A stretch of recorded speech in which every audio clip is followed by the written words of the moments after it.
Here's my all-time favorite photo book.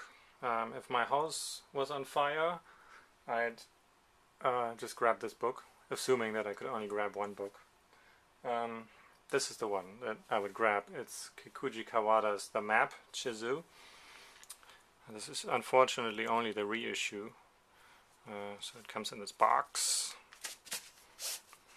Okay, and there is a little booklet with some text, blah blah. But I'm really only interested in showing you the book.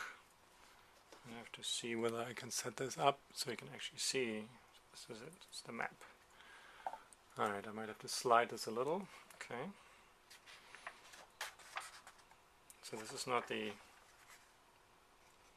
original edition. The original edition came out in the 60s.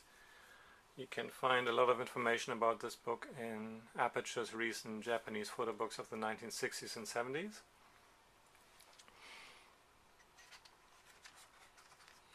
And this is it. Okay, so you can see immediately that it uses a very, very stark black and white with a lot of black. And it also uses these foldouts. So every other page is one of these foldouts, which makes looking at this book more than just a simple experience. You look at the photography, of course, but as a viewer you're also physically active, because you have to do the work of opening up these photographs, looking at them, of course, and then you close them down again. You make things disappear.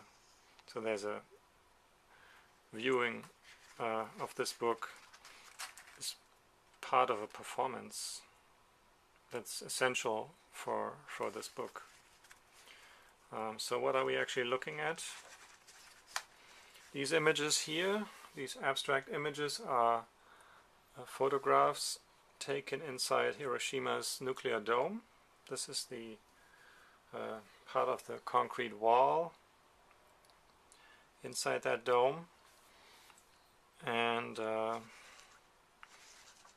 it's very abstract, but it looks a little bit like a map, and that's where the book derives its name from.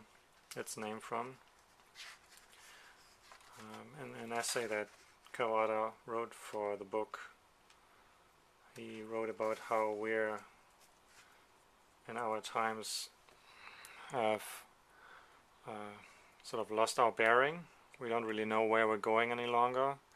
I don't have to convince you, if you live in the United States right now. That's a more than obvious statement, of course, you know, completely unrelated to this book. Where are we going? What are we doing? So this, of course, is a photograph of the sun through the dome. Going back to this book.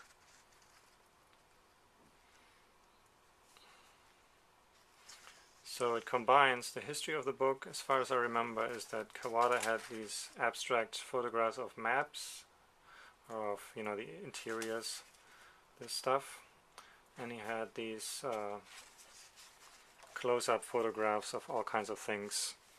And originally, I think you have to look at the Aperture book, but I think originally the two bodies of work were supposed to be separate, at least according to the photographer, and then the publisher said, no, we're going to put this all together.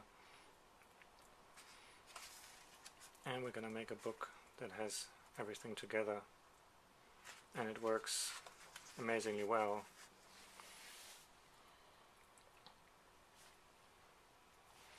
So there are still lifes of objects that are directly or indirectly related to World War II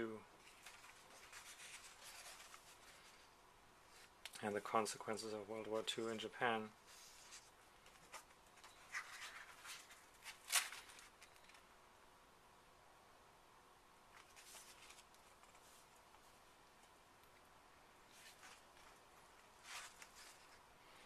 think this is a most convincing way to use photography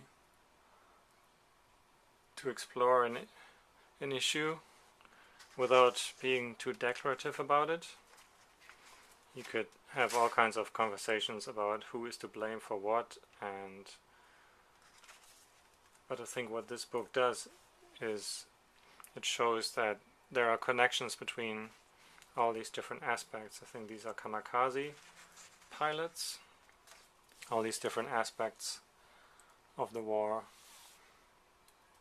The bombing of Hiroshima and Nagasaki.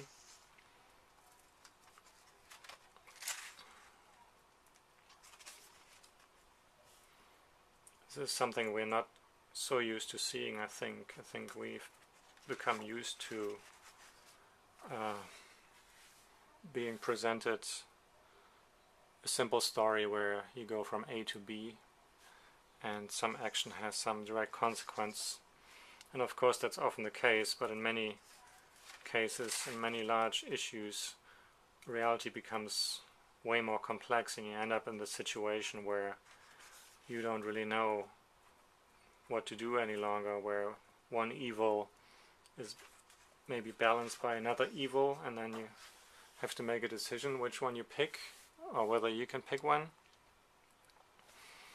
I'm sure my interpretation of this book might be different from other people's interpretation.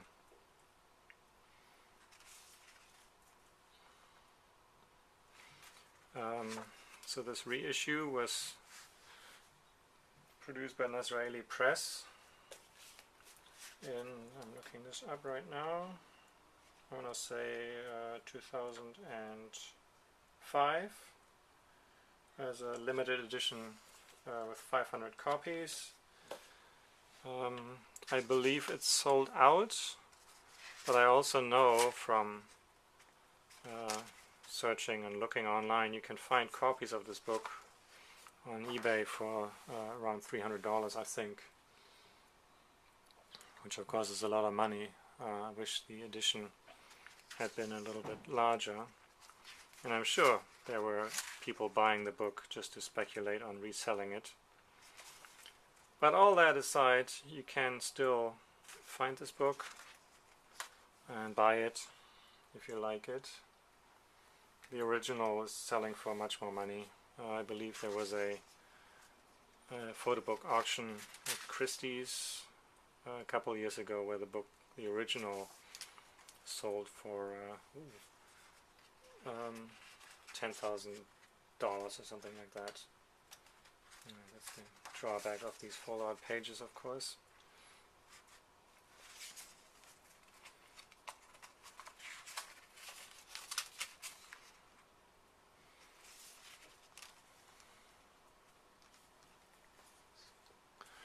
So just to show you one more spread, I think by now you got the idea.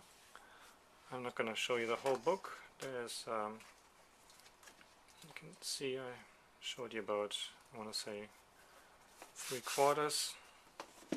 The book comes, as I said, in this fold out, and there's a little booklet that comes with it that has text and an essay in English. And then there is the list of images and something Japanese, which I can't read, might be the same essay. So this is my favorite photo book of all times so far. I hope I will see this book challenged, because I want to see more great books. But right now this is it. Kikuji Kawada's The Map.